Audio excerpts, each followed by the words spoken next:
শহীদ সমাবেশ থেকে ঘোষিত 4 দফা। 1, সরকারকে আগামী 100 দিনের মধ্যে জুলাই গণহত্যার দৃশ্যমান বিচার শুরু করতে হবে এবং গণহত্যাকারী আওয়ামী লীগকে প্রথমে নির্বাহী আদেশে, তারপরে আদালতের মাধ্যমে এবং সবশেষে রাজনৈতিক সমঝোতায় সাংবিধানিকভাবে নিষিদ্ধের ব্যবস্থা করতে হবে।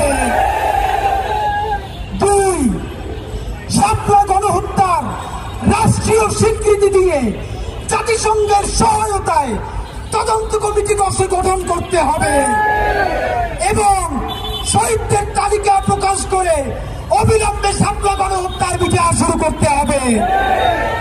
নাম্বার 3, পিলখানা নিয়ে কমিশন হয়েছে। আমরা জানি না সেই কমিশনের রিপোর্ট সরকার প্রকাশ করবে কিনা। সুতরাং পিলখানা হত্যাকাণ্ড নিয়ে গঠিত কমিশনের পূর্ণাঙ্গ প্রতিবেদন জনসম্মুখে প্রকাশ করতে হবে।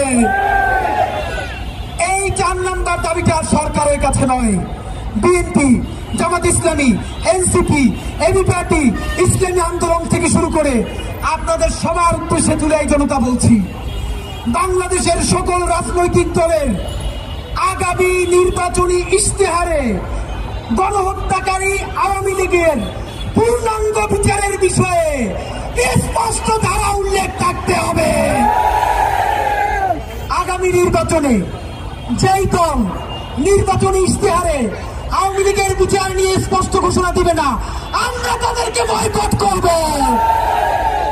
যদি সব রাজনৈতিক দল মিলে করে তাহলে ভোট হইতে দেওয়া হবে না।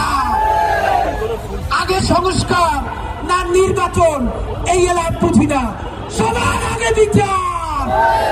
বিচার এই কর্মসূচি আপনাদেরকে বলছি, আগামী 100 দিনের মধ্যে এই 4 দফা কর্মসূচির যদি বাস্তবায়ন না হয়, আওয়ামী লীগের বিচার এবং তাদের নিষিদ্ধের বিষয়ে যদি কোন কার্যকর ভূমিকা সরকার গ্রহণ না করে, আগামী 36শে জুলাই মানে 5ই আগস্ট শাহবাগে দুপুর 2টায় এইখান থেকে সচিবালয় ঘেরাওর জন্য বাংলাদেশ কর্মসূচি হবে।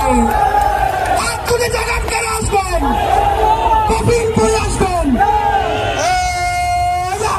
সংগ্রাম ক্ষমতা না জনতা।